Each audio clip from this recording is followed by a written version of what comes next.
നമസ്കാരം. നിയമസഭാ തെരഞ്ഞെടുപ്പ് കഴിഞ്ഞ ശേഷം CPM-മായി കടുത്ത ഭിന്നതയിലാണ് CPI. CPM-ന്റെ നയസമീപനങ്ങളാണ് തെരഞ്ഞെടുപ്പിലെ കനത്ത തോൽവിക്ക് കാരണമെന്നാണ് CPI-യുടെ കുറ്റപ്പെടുത്തൽ. നിയമസഭാ കക്ഷി ഉപനേതൃസ്ഥാനം ലഭിക്കാത്ത പ്രശ്നത്തിൽ CPM-മായി ഇടഞ്ഞു നിൽക്കുകയുമാണ് പാർട്ടി. എന്നാൽ ഉപനേതൃസ്ഥാനം CPI-ക്ക് നൽകില്ലെന്ന് CPM നിലപാടെടുത്തതിനാൽ ഈ കാര്യത്തിൽ CPI-ക്ക് മുന്നോട്ട് പോകാൻ കഴിയുന്നുമില്ല. നിലവിൽ LDF-ൽ അസാധാരണമായ സാഹചര്യമാണ് സൃഷ്ടിക്കപ്പെട്ടിരിക്കുന്നത്. തിരഞ്ഞെടുപ്പ് കഴിഞ്ഞ ശേഷം ഇതുവരെ LDF നിയമസഭാ കക്ഷിയോഗം വിളിക്കാൻ സാധിച്ചിട്ടില്ല. ബജറ്റ് ഉൾപ്പെടെ കഴിഞ്ഞിട്ടും ഇതുതന്നെയാണ് അവസ്ഥ. പ്രതിപക്ഷ ഉപനേതൃസ്ഥാനത്തിൽ വിട്ടുവീഴ്ചയില്ലെന്ന നിലപാടാണ് CPI-യുടേത്. ചരിത്രത്തിലില്ലാത്ത നിലപാട് കൂടിയാണിത്. ഈ രീതിയിൽ CPI ഇതുപോലെ CPM-മായി ഉടക്കി നിന്നിട്ടുമില്ല.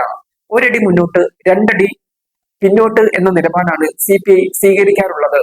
പ്രതിപക്ഷ ഉപനേതൃസ്ഥാനം CPM-നാണ് എന്ന് പാർട്ടി സെക്രട്ടറി MV ഗോവിന്ദൻ അർത്ഥശങ്കയ്ക്കിടയില്ലാതെ തന്നെ വ്യക്തമാക്കിയിട്ടുമുണ്ട്. എന്നിട്ടും അയ്യാൻ CPI തയ്യാറായിട്ടില്ല. പരസ്യമായി ഈ ആവശ്യം ഉന്നയിക്കേണ്ടിയിരുന്നില്ല എന്ന അഭിപ്രായം CPI-യിൽ ശക്തവുമാണ്.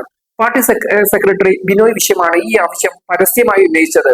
ഈ കാര്യത്തിൽ CPM-ന് കത്തും നൽകിയിട്ടുണ്ട്. ഇനി പിന്തിരിയാൻ കഴിയില്ലെന്ന നിലപാടിലാണ് CPI. CPM ദുർബലമായി എന്ന നിലപാട് CPI-യിലുമുണ്ട്. ഇതാണ് ഉപനേതൃസ്ഥാനം പദവിയിൽ പാർട്ടിയുടെ കടും പിടുത്തത്തിന് കാരണവും. പ്രതിപക്ഷത്ത് ഐക്യമില്ല, അതുകൊണ്ട് തന്നെ ഭരണത്തെ വിമർശിക്കാൻ കഴിയുന്നുമില്ല. CPI-യുടെ UDF വിമർശനത്തിൽ പിന്നോട്ടാണ്. ബജറ്റ് വന്നിട്ട് പോലും കാര്യമായ വിമർശനം പാർട്ടിയുടെ ഭാഗത്തുനിന്നും വന്നിട്ടുമില്ല. ഇതുകൊണ്ട് തന്നെ CPM സംശയത്തിലുമാണ്. CPI മറുകണ്ഠം ചാടുമോ എന്ന സംശയം CPM-ലുണ്ട്. മുൻപും കോൺഗ്രസിനൊപ്പം പോയ പാരമ്പര്യം CPI-ക്കുണ്ട്. CPM-നെ പോലെ പ്രത്യയശാസ്ത്ര പ്രശ്നങ്ങളൊന്നും CPI-യെ അലട്ടുന്നുമില്ല. LDF-ലാണെങ്കിൽ ഭിന്നത രൂക്ഷവുമാണ്. LDF-ൽ അവഗണന എന്ന ആരോപണവുമായി കേരള കോൺഗ്രസ് എം രംഗത്തുണ്ട്. ഇത് ചൂണ്ടിക്കാട്ടി CPM-ന് കത്തു നൽകാൻ ഒരുങ്ങുകയാണ് മാണി ഗ്രൂപ്പ്. NCP ആണെങ്കിൽ രണ്ടായി പിളർന്ന അവസ്ഥയിലാണ്. ആർക്കാണ് അംഗീകാരം എന്ന കാര്യത്തിൽ തീരുമാനത്തിലെത്തിയിട്ടുമില്ല. തോമസ് കെ തോമസ്, ശശീന്ദ്രൻ പക്ഷങ്ങളും സുരേഷ് ബാബു വിഭാഗവും രണ്ടായി നിലനിൽക്കുകയാണ്. വരുന്ന ലോക്സഭാ തെരഞ്ഞെടുപ്പിലും LDF-ന് കനത്ത തോൽവി നേരിടുകയാണെങ്കിൽ കാര്യങ്ങൾ മാറിമറിയും.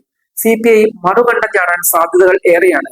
എന്തായാലും സസൂക്ഷ്മം CPI നീക്കങ്ങൾ ഉറ്റുനോക്കുകയാണ് ഇപ്പോൾ CPM.